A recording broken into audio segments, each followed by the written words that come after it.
Master minds commerce చదవాలనుకునే 10th inter విద్యార్థుల తొలి ఎంపిక. హలో ఎవ్రీవన్, నేను మీ కీర్తి, మీరు చూస్తుంది సుమన్ టీవీ. ఒక 2 డిఫరెంట్ వీడియోస్ చూశానండి నేను ఈ మధ్య కాలంలో. ఎంతసేపు హాంటింగ్గా అనిపించింది మైండ్లో అంటే, డాక్టర్ స్పందన సైక్రియాటిస్ట్ మనతో పాటు ఉన్నారు, తనతో డిస్కస్ చేయాల్సిందే అనిపించింది. That is why she is here right now. Hi అండి. హాయ్ కీర్తి. నిజంగా స్పందన గారు, మీకు పంపించాను కదా నేను ఆ 2 videos, 2 different emotions. Of course Bhavana ఇద్దరు ప్రేమ ఏడుపు రూపంలోనే చూపిస్తున్నాడు. ఒక వీడియోలో ఒక భర్త తన భార్య పెట్టే వేదన తట్టుకోలేక, నన్ను ఇంకా వెతక్కండి, నేనున్నా పోయినా నా చావుకో లేదా నేను ఇంకెక్కడికైనా వెళ్ళిపోయినా ఎవరికి కనిపించకుండా, దానికి కారణం నా భార్యే, నన్ను తిననివ్వట్లేదు, పడుకోనివ్వట్లేదు, మా ఇంట్లో వాళ్ళతో మాట్లాడనివ్వట్లేదు, నాకంటూ నా బ్రతుకు లేకుండా చేస్తుందని ఒక భర్త రోధిస్తుంటే, మరో వీడియోలో ప్రేమ యాక్సెప్ట్ చేసి మొన్న అహ్మదాబాద్ ప్లేన్ క్రాష్లో రిటర్న్ వెళ్ళిన నా గర్ల్ ఫ్రెండ్, మనం ఆ వీడియో చూస్తున్నప్పటికీ, ఆ వీడియో పిక్చరైజ్ చేసి వైరల్ అవుతున్నప్పటికీ ఇంకా తన ఆచూకీ తెలియలేదు. సో ఉందా లేదా, వస్తుందా రాదా అని వెయిటింగ్ హాల్లో కూర్చొని రోధిస్తున్న ఆ ప్రియుడు.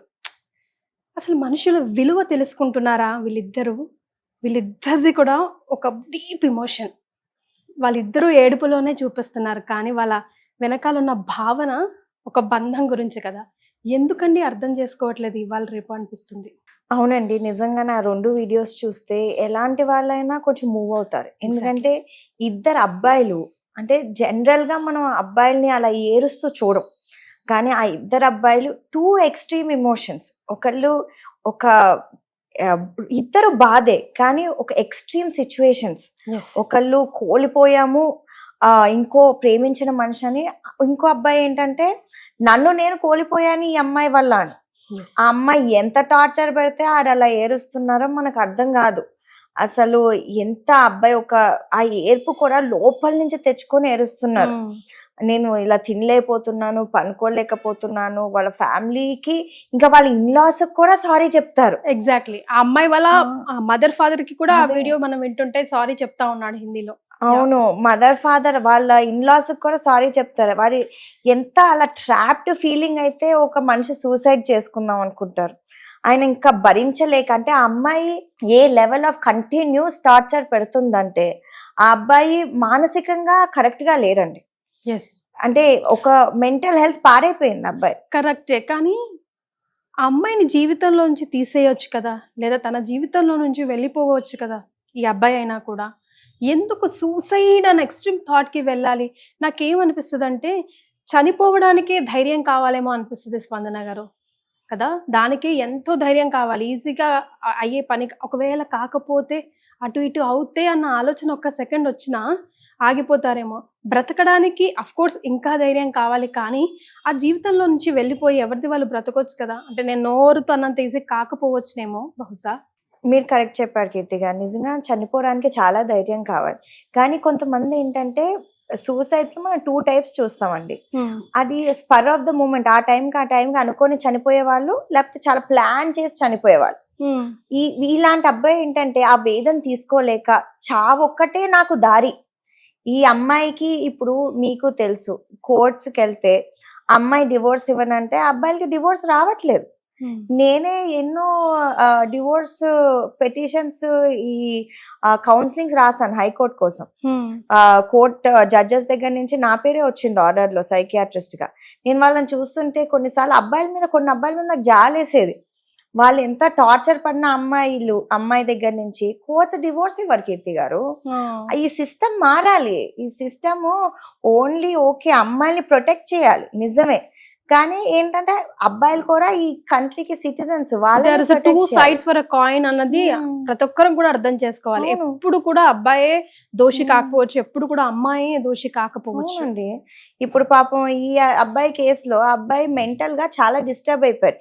ఇలాంటి వాళ్ళు ఏమవుతారంటే ఆ అమ్మాయి పెట్టే వేదన వల్ల మెంటల్ గా డిస్టర్బ్ అయిపోయి ఒక డిప్రెషన్ లోకి వెళ్ళిపోయి, ఆ డిప్రెషన్ లో సడన్ గా ఇలా సూసైడ్ చేసేసుకోవటం అనేది చాలా సార్లు చూస్తూ ఉంటాం మా ప్రొఫెషన్ లో. అంటే ఇది ప్లాన్ చేసుకోరు, ఏంటంటే అప్పటికప్పుడు హీట్ ఆఫ్ ద మూమెంట్ లో చేసేసుకొని. నేను మెడిసిన్ చదువుతున్నప్పుడు కూడా ఎన్నో సార్లు మాకు సిద్ధార్థలో చాలా సూసైడ్ కేసెస్ వచ్చాయి. చాలా మటుకి స్పర్ ఆఫ్ ద మూమెంట్ లో చేసుకుంటారండి.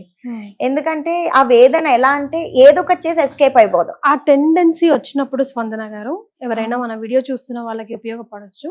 ఆ టెండెన్సీ ఇంకా నేను ఇంకా చచ్చిపోతాను, ఇదే కదా తాగి పడుకుంటాను, లేకపోతే దూకేస్తాను అలా అనిపించినప్పుడు ఎన్ని మినిట్స్ ఆర్ ఎన్ని సెకండ్స్ మనం హోల్డ్ ఆన్ అవుతే, లేకపోతే ఏం చేస్తే ఆ టెండెన్సీ నుంచి మనం బయటపడవచ్చు, లేదా మన చుట్టుపక్కల వాళ్ళు ఎవరైనా గమనించి something is wrong, something is suspicious అని అర్థమైనప్పుడు ఏం చేయాలంటారు? ఈ 2 పాయింట్స్ నాకు చెప్పరా? కీర్తి గారు, ఎక్కువ సూసైడ్ చేసుకునే వాళ్ళు ఎలా అంటే లోపల దాచేసుకున్న వాళ్ళు బాధల్ని కొంచెం షేర్ చేస్తే వాళ్ళకి ఆ బాధ తగ్గుతుంది.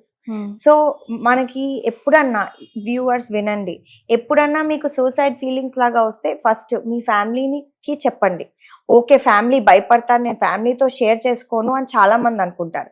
నెక్స్ట్, మా లాంటి ప్రొఫెషనల్ మెంటల్ హెల్త్ ప్రొఫెషనల్స్ దగ్గర ఎవరినన్నా కాంటాక్ట్ అవ్వండి. ఈ రోజుల్లో మేము ఎక్స్పీరియన్స్డ్ ఉంటాం. మిమ్మల్ని ఓకే మీకు ఇమోషన్ వస్తుందా, ఎందుకు వస్తుంది, మీకు కాన్సిక్వెన్సెస్ ఏంటి, మీకు ఎలా బాగవుతుందో మేము మీకు హెల్ప్ చేస్తాం. కానీ మీరు ఆ డెసిజన్ మీ ఒక్కళ్ళలా తీసుకోకండి, మేమున్నాం మీకు హెల్ప్ చేయడానికి అని నేను చెప్పాలనుకుంటున్నాను. రైట్. సో ఎంతవరకు అంటే ఇప్పుడు నేనున్నాను, నాకు ఎవరి మీద ఎలాగో తేడాగా మాట్లాడుతున్నాడో 2 రోజులు వీడిని కనిపెట్టాలి అనుకున్నప్పుడు ఏం అబ్జర్వ్ చేయాలి మనం, ట్రిగర్ పాయింట్స్ లాగా అతనిలో? ఒక్కొక్కళ్ళకి డిఫరెంట్ ట్రిగర్ పాయింట్స్ ఉంటుందండి. ఈ అబ్బాయిలో ఫుల్గా ట్రిగర్ పాయింట్స్ లేవు అని ఇగ్నోర్ చేయలేం. అంటే ఒక మనిషి నేను చచ్చిపోవాలనుకుంటున్నాను, నాకు బతకాలని లేదు అని కంటిన్యూస్ గా ఒక 1-2 డేస్ అంటున్నారంటే వాళ్ళని మెంటల్ హెల్త్ ప్రొఫెషనల్ దగ్గర తీసుకెళ్లటం బెటర్. ఓకే. అంటే అది ఒక సడన్ గా ఇలా, ఎక్స్పెషలీ యంగర్ జనరేషన్ పిల్లలు ఎక్కువ చూస్తున్నాం సూసైడ్స్. ఇప్పుడు టీనేజ్ పిల్లలు వాళ్ళు ఎక్కువ టెండెన్సీ టు కమిట్ సూసైడ్ ఎక్కువ ఉంటుంది. సో అలాంటి టీనేజ్ పిల్లల్ని వాళ్ళు బాగా ఒత్తిడి పడిపోతున్నాము, ఇలా ఏరుస్తున్నారు కంటిన్యూస్ గా, నేను చదవలేకపోతున్నాను అంటే మీరు వెంటనే దాన్ని సీరియస్ గా తీసుకోండి. ఆ పిల్లలే కదా ఇప్పుడు ఏరుస్తారు మర్చిపోతారు అన్నట్టు కాలం లేదు.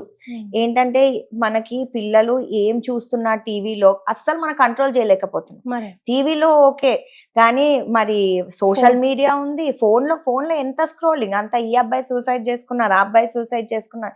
ఇలాంటి యంగ్ పీపుల్ కి, టీనేజ్ వాళ్ళకి బాగా మెంటల్ గా ఒత్తిడి పడుతుంది ఇవి చూసి. అండ్ ఈ అబ్బాయి కూడా okay, he is also in the younger ఏజే కదా, టీనేజ్ కాకపోయినా. వాళ్ళు ఏంటంటే ఇది ఇంకా బయటపడలేము. ఇప్పుడు పేరెంట్స్ ఏంటి, మేము వెళ్ళి వైఫ్ తో మేము ఉండలేకపోతున్నాం అంటే పేరెంట్స్ ఏమంటారు, కాదమ్మా అడ్జస్ట్ అవ్వాలి అంటే మళ్ళీ ట్రాప్ అయిపోతున్నాననే ఫీలింగ్.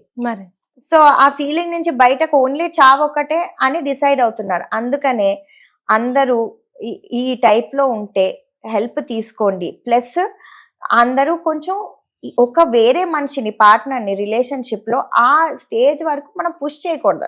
ఒక్కరు చేస్తున్న అన్యాయం కోసం కుటుంబాన్ని మొత్తానికి పనిష్మెంట్ ఇస్తామా?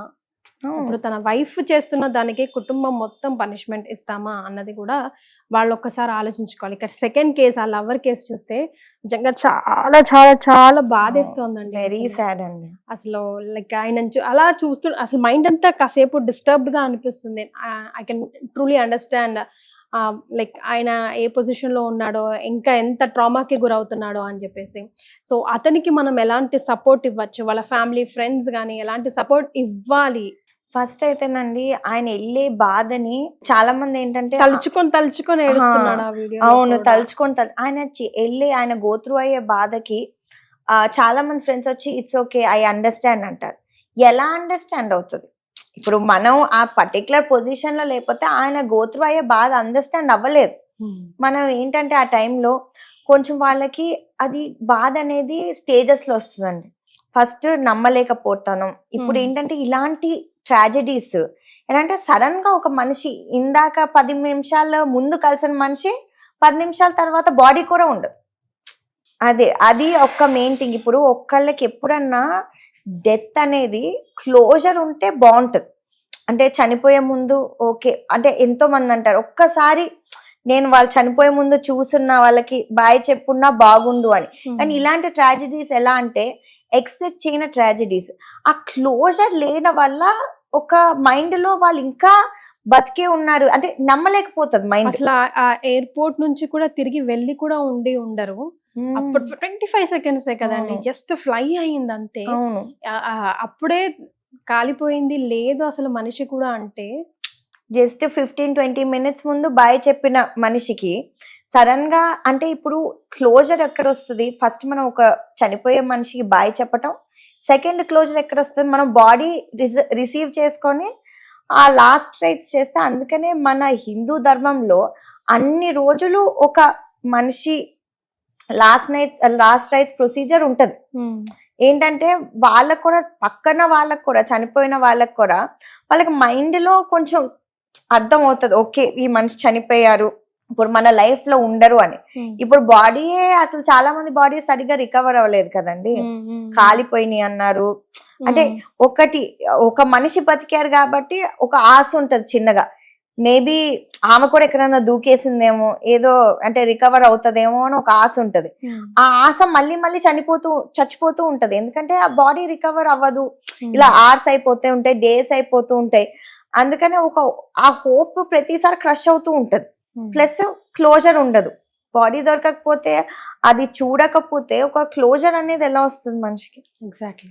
ఎస్, ఆ 2 సోల్స్కి కూడా అంటే ఇప్పుడు ఎవరైతే భర్త వల్ల లవర్ లేక ఉందో లేదో తన గర్ల్ ఫ్రెండ్ తెలుసుకోలేక వేదన పడుతున్న ఆయనకి, అండ్ ఆయన కోసం కూడా తన ఎక్కడున్నా కూడా చూస్తూ ఉండుంటుందండి. అయ్యో నా కోసమే కదా తిను ఇంతలా బాధపడుతున్నాడు, నెక్స్ట్ జన్మలో అయినా కలుసుకుందామని డెఫినెట్గా ఎక్కడి నుంచో తను మాట్లాడుతూ ఉండుంటుంది ఆయనతో. మేబీ అది ఆయన వారికి మెల్లిగా అయినా చేరుతుందేమో.